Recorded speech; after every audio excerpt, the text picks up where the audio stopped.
तो hello nursing student, आज हम पढ़ने वाले हैं नर्सिंग रिसर्च की डेफिनेशन और उसके पर्पस के बारे में।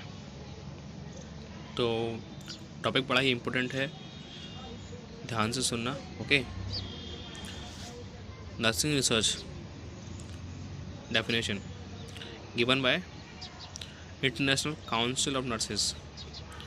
The nursing research is a systematic and scientific process of investigation aimed at expanding knowledge and improving nursing practice. तो nursing research is systematic and scientific process of investigation, यानी कि क्या करती है कि ये क्या करती है, हम इसमें क्या करते हैं नर्सिंग रिसर्च में सिस्टमेटिकली और साइंटिफिक प्रोसेस के यूज़ करके हम करते हैं इन्वेस्टिगेशन। और इसका एम क्या होता है, नॉलेज को एक्सपेंड करने में और इम्प्रूव करने में नर्सिंग प्रैक्टिस को। ठीक है, तो ये सिंपल सी डेफिनेशन। ठीक है, पर्पस क्या है, पर्पस सिंपल है। जब हम रिसर्च करते हैं, रिसर्च करने के बाद हमको जो फाइंडिंग्स मिलती हैं तो हमारी वो न्यू इन्फॉर्मेशन कहलाती है, न्यू इन्फॉर्मेशन न्यू नॉलेज कहलाती है वो।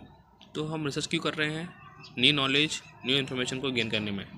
ठीक है, पहला पर्पस क्लियर।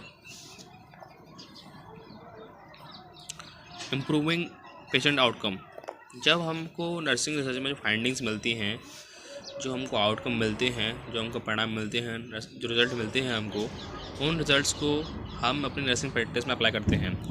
नर्सिंग प्रैक्टिस में अप्लाई करेंगे तो पेशेंट की कंडीशन में क्या होगा, इम्प्रूवमेंट होगा।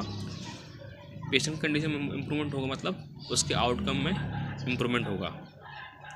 ओके, सेकेंड पॉइंट भी क्लियर, आई होप। तीसरा पॉइंट ये है evidence based practice.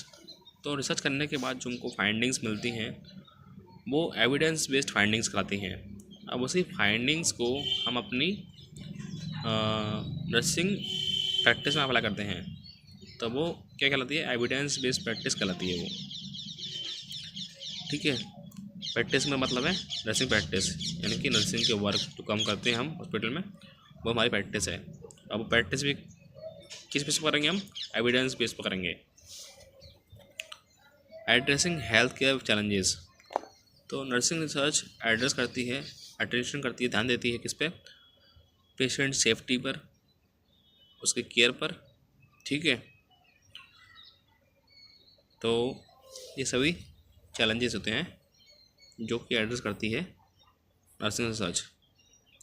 Advancing the nursing profession, तो जो हमको न्यू नॉलेज मिली है रिसर्च करने के बाद जो हमको न्यू नॉलेज मिली है उसको हम अपनी नर्सिंग प्रैक्टिस में अप्लाई करते हैं। नर्सिंग प्रैक्टिस में अप्लाई करते हैं तो कहीं ना कहीं हमारे एडवांसमेंट होता है नर्सिंग प्रोफेशन में। ठीक है, promoting the interdisciplinary collaboration. Interdisciplinary collaboration का मेरा मतलब ये है कि जब हम रिसर्च करते हैं तो हम कम्युनिकेट करते हैं लोगों से, डॉक्टर से, अदर नर्सिंग स्टाफ से, अदर हेल्थ केयर प्रोफेशनल से, पैरामेडिकल स्टाफ से। तो हमको कम्युनिकेट करते हैं। कम्युनिकेशन क्यों कर रहे हैं, जिससे कि हमको डाटा मिल सके, तो वो डाटा हमारी रिसर्च में हेल्प करेगा। तो कहीं ना कहीं डाटा कलेक्शन के लिए हमको इंटरडिसिप्लिनरी स्टाफ यानी कि अदर हेल्थ केयर प्रोफेशनल से कोलैबोरेट करना पड़ता है। तो कहीं ना कहीं नर्सिंग रिसर्च कोलैबोरेट करती है, इम्प्रूव करती है कोलैबोरेशन को among the health care professionals के बीच में।